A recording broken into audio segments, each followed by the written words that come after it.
네, 안녕하세요. 윈스탁입니다. 자, 테슬라 차트 또 분석을 해볼까요? 자, 일단 프리마켓에서는 약간 강세를 보이고 있습니다. 중국에서 주간 판매량이 굉장히 잘 나왔다 이런 뉴스가 있는데, 그거에 비해서는 아직 프리마켓에서는 많이 올라가지는 않네요. 예. 어, 왜 그럴까? 아마도, 아마도 오늘 CPI가 나오나 봐요. 근원 CPI 예상 0.3에서 0.3 유지될 거다. 그리고 YOY로 하면은 3.3에서 3.3 똑같다. 이렇게. 그리고 이제 그냥 이제 요 소비자 물가 2.6에서 2.7로 약간 연간으로 봤을 때 약간 오른다. 월간으로 봤을 때도 약간 오른다. 이렇게 나타나고 있습니다. 이제 어떤 결과가 나올지 우리나라 시간으로 10시 반에 나올 것 같은데요. 아마 시장이 이제 요것을 좀 보고 좀 반응을 보이지 않을까 그런 생각이 듭니다. 다음 주 목요일인가요? 저게 있죠. FOMC. 자, 일단 연준은 블랙아웃 기간으로 들어갔고, 그래서 이제 이런 것을 보면서 사람들이 이제 좀 유출을 할 것 같은데, 뭐 특별한 일이 있지 않는 한 추가적인 금리 인하가 있을 것 같고요. 하지만 사람들이 이제 우려하는 것은 뭐냐면 물가가 다시 올라가는 이러니까 금리를 내림에 따라서 물가가 다시 올라가게 되면 파월 의장은 고민에 빠질 거다. 예. 그래서 금리 인하 속도 앞으로 조절하겠다 이런 말을 또 할 가능성이 있죠. 이번에는 금리 인하를 하겠지만 데이터를 보니까 앞으로 금리 인하 속도를 조절할 가능성이 있다. 이렇게 이제 하면은 시장이 기대한 것보다도 금리 인하가 늦어지겠구나 하면서 시장이 좀 실망할 가능성이 있죠.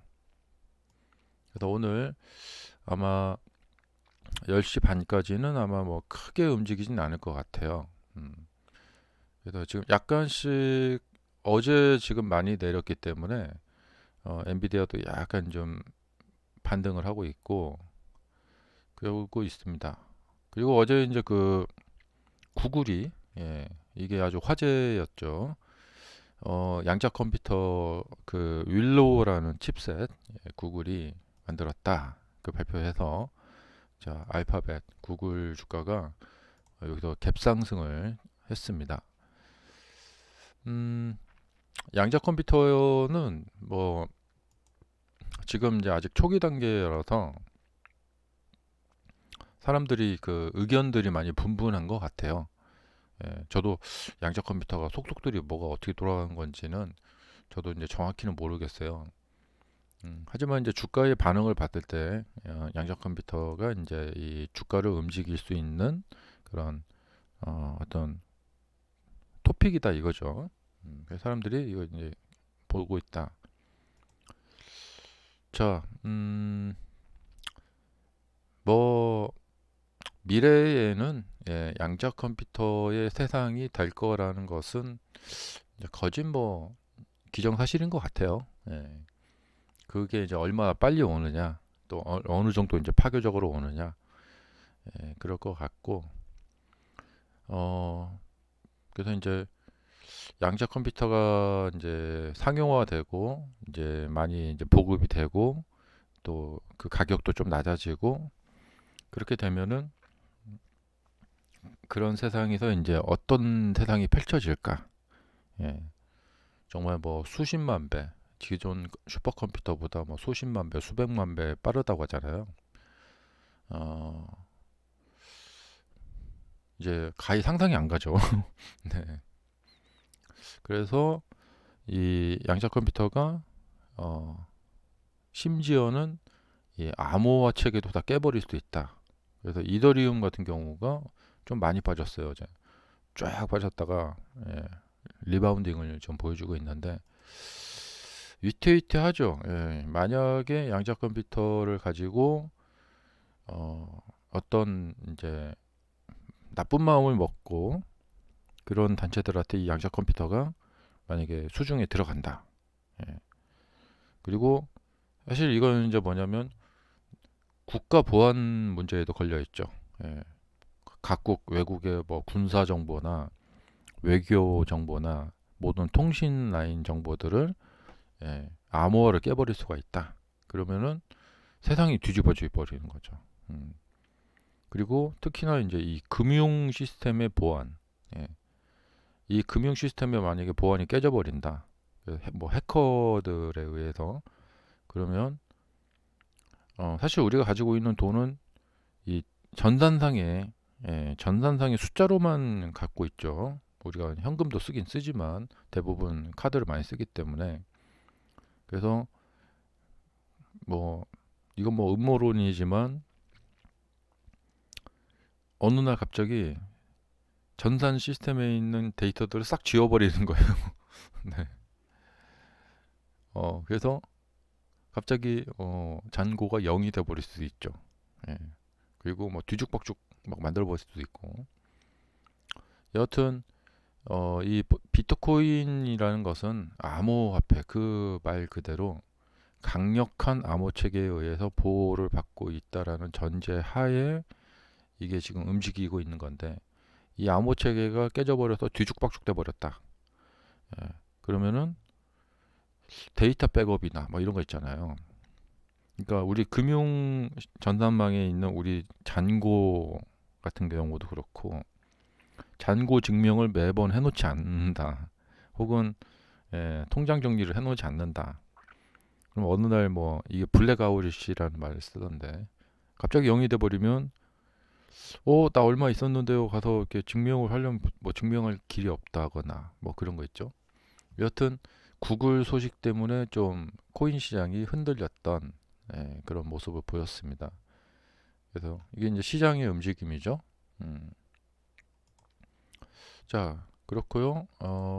지금 테슬라는 지금 보시면은 눈에 띄는 점은 제가 보기에는 이 꼭지들이에요. 이 윗꼬리들이 이제 나타나기 시작했다는 것이죠. 음, 이제 캔들 차트 패턴을 보면은 고점에서는 이제 이 꼬리들이 자꾸 나타납니다. 이렇게 이제 꼬리들이 자꾸 이렇게 보이죠.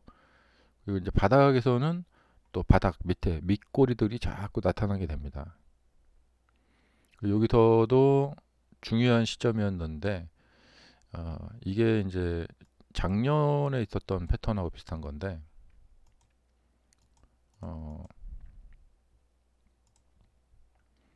자 주가가 이렇게 올라갔다가 한번 밀렸다가 이렇게 올라갔어요. 어, 여기도 보시면 올라갔다가 한번 밀렸다가 이제 이렇게 올라갔죠. 예. 그리고 나서 이게 이제 이렇게 뒤로 음봉 여기로 이렇게 밀리는데 여기서 지지를 받고 가면 이렇게 올라갈 수가 있어요. 근데 이번에는 여기서 한번 밀렸지만 지지를 받고 이렇게 올라가게 됐죠.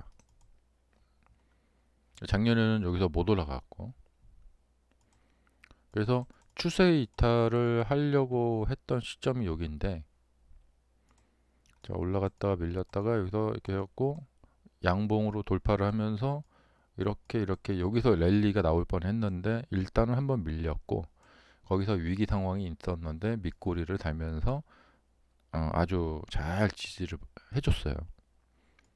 그리고 지지를 해주고 이제 첫 번째 돌파에서 실패했지만 이제 두 번째 돌파에서 이제 그 돌파가 됐고 그래서 여기가 좀 중요한 시점이었다 이런 거죠. 그래서 이 추세를 보면은 지금 보면은 여기가 중요한 시점이었고 이렇게 갔다가 여기서 좀 갔어야 되는 자리예요. 여기서 이렇게 랠리가 났었어야 되는 자리인데 그러니까 랠리가 일어났다면 그 다음에 하락을 했을 것이고 랠리가 일어날 지점에서 커팅이 됐고 저지가 됐고 그렇게 해서 뒤로 밀릴 뻔 했는데 밀려서 내려가야 할 자리에서 지지를 이루고 반등을 시켜버렸죠. 그리고 이제 돌파를 시켰어요. 그럼 이제 이런 지금 추세에서는 어떻게 돼야 되냐면 계속 가야만 해요. 여기서는 계속 가야만 하고 계속 간다면 나올 법한 일이 나오는 거예요. 근데 여기서 이것이 계속 못 간다. 그러면 이제 가격 저항에 부딪히게 되는 것이죠. 예. 그리고 여기서 이제 뭐 오늘이라도 좀 이렇게 약간 내린다. 그러면은 이제 이상할 게 없고, 예. 그래서 내렸다가 여기서처럼 또 지지를 받고, 그러니까 여기 이제 저항을 뚫었으니까요. 올라갔다 약간 이쪽으로 밀리다가 여기다 지지를 받겠죠. 근데 지지를 받을 자리에서 지지를 못 받아버리면 이렇게 떨어집니다. 근데 보통 고점을 나타날 때는 어떻게 되냐면 큰 거래량의 음봉이 떨어지면서 그 다음에 이것이 극복이 안 돼요. 그러니까 이제 이러한 모습이 대표적인 고점의 모습인데요. 악재가 나오면서 큰 음봉 거래량이 나오고 그 다음에 이것을 이제 반등을 시켜야 되는데 보통 이렇게 반등을 하려다가 못하고 이렇게 추가로 떨어져 버립니다. 예, 이렇게 보시면 이렇게 해서 하려다가 이렇게 추가로 떨어져 버리죠. 그러니까 이 음봉이 이제 신호거든요. 거래량이 실리는 이 음봉. 자, 그래서 앞으로 이제 이러한 이제 큰 음봉이 나타나게 되면은 사람들은 이제 긴장을 하게 돼요. 음. 여기서도 이제 음봉이 하나 크게 이렇게 거래량이 실리면서 나왔었죠. 그래서 이렇게 밀렸는데 다행히도 지지를 시키고 반등을 시켰단 말이죠. 그런데 이렇게 양봉 랠리를 보이다가 음봉이 나타나는 경우, 이렇게 5일선 위에서 이렇게 올라가다가 이렇게 음봉이 나타나는 경우. 예. 근데 지금도 이제 이 5일선을 이렇게 타고 올라가다가 여기서 지금 음봉이 한번 나타났죠. 근데 어제 이제 중요했던 점이 그냥 바로 밀어 올려 버렸어요. 그 다음에 이제 거래량이 그렇게 크지 않았다라는 것이죠. 예. 근데 여기서 한번 그러니까 언젠가 한 조만간 며칠 안에 나타날 것 같은데 5일선을 깨는 일이 한번 나타나게 될 것 같아요. 음. 아마 2, 3일 내로 5일선을 깨는 음봉이 한번 나타날 것 같다 이런 생각이 들고 그때 만약에 거래량이 실린다 그러면 그 이후에 이렇게 수렴이 되는 모습이 나타나게 될 것 같아요. 그러니까 향후 주가를 예상을 해보자면 여기서 이제 뭐 오늘도 올라가고 내일도 올라가고 하다가 이제 한번 뭐 떨어진다거나 오늘 떨어진다거나 그렇게 해서 이제 이러한 거래량이 실리는 음봉이 나타나는지 아니면 그냥 음봉 약간 두 개 정도 나타나면서 어쨌든 숙명적으로 앞으로 2, 3일 내에 아니면 오늘부터라던가 이 5일선을 한번 깨고 내려가는 일이 있을 것 같아요. 근데 그때 만약에 거래량이 실린다. 그래서 이러한 모델이 나타난다. 그럼 그 이후에 이러한 모습을 준비해야 돼요. 근데 여기서 바로 양봉으로 그냥 이걸 감싸 안고 올라가 버린다. 이걸 갖다가 이제 장악형이라고 하거든요. 음봉이 나타났지만 그것을 감싸 안는 양봉이 나타나 버린다. 그럼 이것은 확 이제 장악을 해버리는 거거든요. 예. 근데 장악을 하지 못하게 되면 이렇게 한번 떨어졌다가 이쪽에서 이렇게 수렴을 보입니다. 그러다가 이렇게 떨어지는 경우가 더 많아요. 그래서 여기 이후부터 한 2, 3일 내에 이제 어떠한 일이 벌어질 거라고 생각이 됩니다. 그러니까 그냥 계속해서 하루에 뭐 5%짜리 급등을 계속 며칠 이렇게 오늘, 내일, 모레 막 이렇게 간다. 그러면 거기서 한번 수익 실현 나올 거고, 근데 그거는 좀 쉽지 않을 거라고 생각이 됩니다. 예, 매일 한 5%짜리를 계속 이렇게 이어간다. 이것은 좀 쉽지 않을 거라고 생각이 되고, 어, 지금 올라가는 상태에서 거래량이 적지도 않고 많지도 않은 정도로 올라가고 있습니다. 예. 음, 이거 좀 어중간해요. 그러니까 뭐 이런저런 호재들이 나오고 있긴 하지만 사람들이 가격에 대한 좀 두려움이 있다는 거죠. 그러니까 상승 시 따라가서 매수한다는 것은 내가 산 즉시 바로 고점을 잡을 수가 있어요. 예.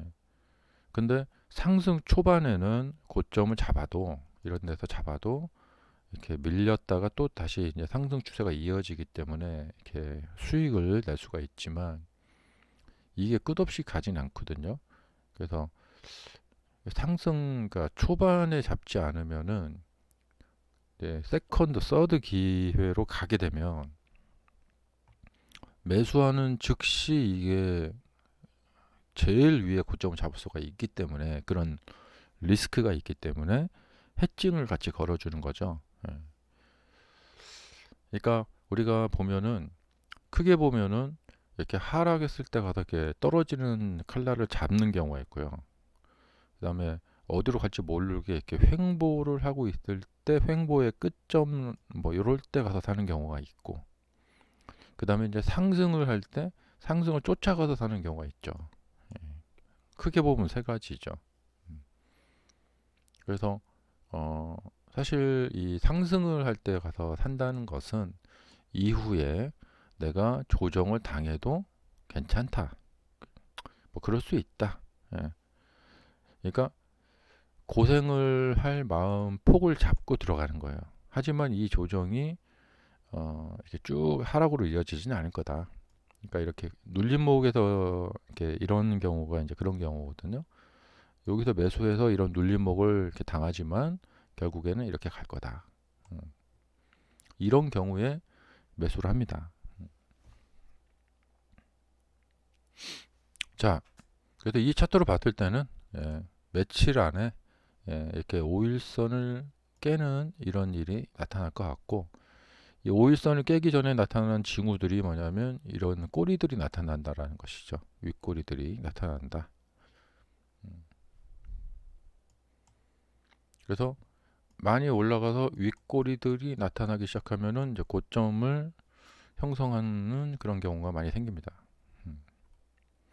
여기도 이렇게 상승을 해서 이제 이 십자봉이 나타나 버리게 되죠.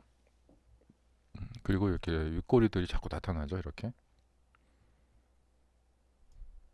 하지만 그것이 완전히 대세 고점이 될지, 중간 고점이 될지, 뭐 좀 그건 뭐 두고 봐야겠죠.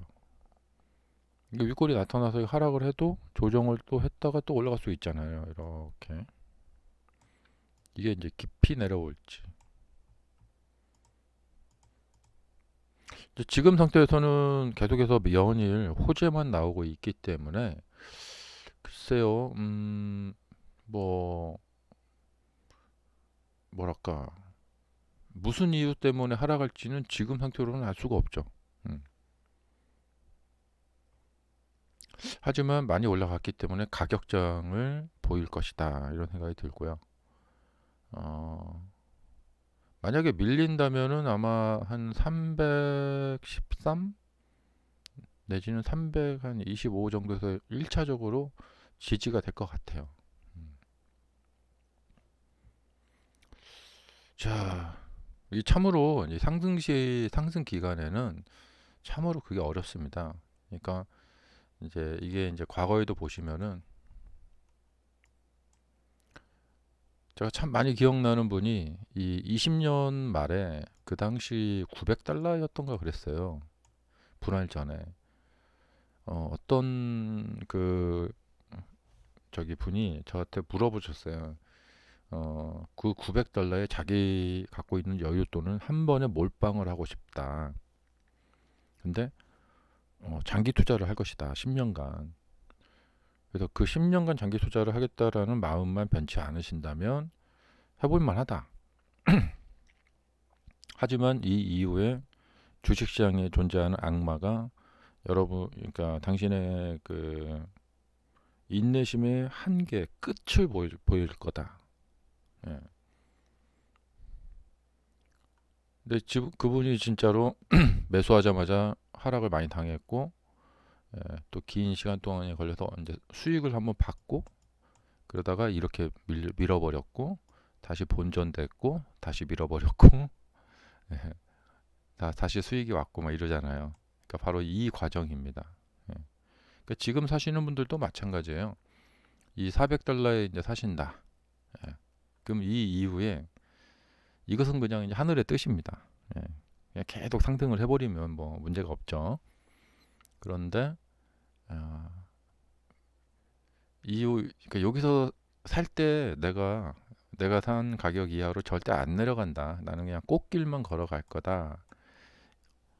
그러면 좋은데, 그러니까 고생을 할 폭 잡고 매수하는 거예요. 그러니까 여기서 300에 사신 분도 참 이런 고생을 했잖아요. 이렇게 고생을 할 폭 잡고 사는 겁니다. 근데 고점에 사나 바닥에 사나, 아, 이쯤이면 바닥이겠지 하고 사요. 그럼 더 떨어지거든요. 어차피 바닥에서 그냥 이 주식하고 같이 그냥 뒹구는 거예요. 근데 의외로 이제 그렇게 마음 먹고 이제 고생 좀 해야겠다 하고 샀는데 이게 이렇게 잘 풀리는 경우도 있죠. 그래서 이제 주가 예측이 어렵다라는 것이죠. 근데 장기 투자하시는 분들의 경험치고, 아, 참 주가가 그냥 뭐 순조롭게 풀렸다 하시는 분들 많이 없어요. 장기 투자하시는 분들은 다 그 마음 고생을 한 만큼 버는 거죠. 음. 그래도 지금 이거 추경 매수 해도 될까 하지 말아야 될까 하는 그런 여러 가지 이제 경우가 있는데, 요 사례처럼 아유, 내가 여기서 매수해서 고점에 물릴 수도 있는데, 그럼에도 불구하고 앞으로 내가 10년을 내다보고 이 회사에 대한 확신이 있다. 그러면 그냥 그러니까 뭐 추경 매수 해버려야겠다 이렇게 생각을 하는 거죠. 왜냐면 이 가격이 다시 싼 매수를 할 수 있는 가격 기회가 올지 안 올지를 모르기 때문에 그런 거예요. 예. 떨어질 것이 우리가 미리 안다면 누가 사겠어요? 예. 다시 싼 가격으로 내려올지를 모르니까 가서 막 사는 거죠. 음. 그래서 제가 예전부터 여기서 사신 분들이 매매를 잘못하시는 게 아니다는 거예요. 음. 이게 가격이 다시 떨어질 것 같았으면 누가 사겠어요? 아무도 안 사죠. 그렇다면 가격 자체가 안 올라가요. 저기까지. 예. 그래서 다 결과론적 사고방식에 빠지면 안 된다는 것이죠. 음. 그러니까 여기서 사신 분도 주식이 왜 매도의 기술이라고 하는 거냐고 하냐면, 여기서 산 분도 나중에 이제 뭐 600달러 가고 1000달러 가면 수익을 낼 수가 있어요. 근데 아마 친구들이 놀릴 거예요. 이 당시에. 에이, 너 맨 고점 잡았구나 하면서 이제 놀릴 거란 말이죠. 예. 근데 매수를 어디서 하는가도 중요하긴 하지만 결국에 잘 견디고 참아서 끌고 올라가서 저 위에서 수익을 내고 매도하면 수익을 낼 수가 있다는 거죠. 그러니까 꼭 바닥을 사야지만 수익을 내는 건 아니다. 예. 그래서 바닥을 사건 뭐 추경 매도했다가 물리건 해도 나중에 잘 어, 정신 바짝 차리고 있다가 매도만 잘하면 돼요. 예. 그래서 수익 확정은 매도로 하는 거다. 음. 근데 이제 단기 투자를 하시는 분들은 이제 또 다른 또 고민이 있는 거죠. 예. 자, 감사합니다. 마치겠습니다.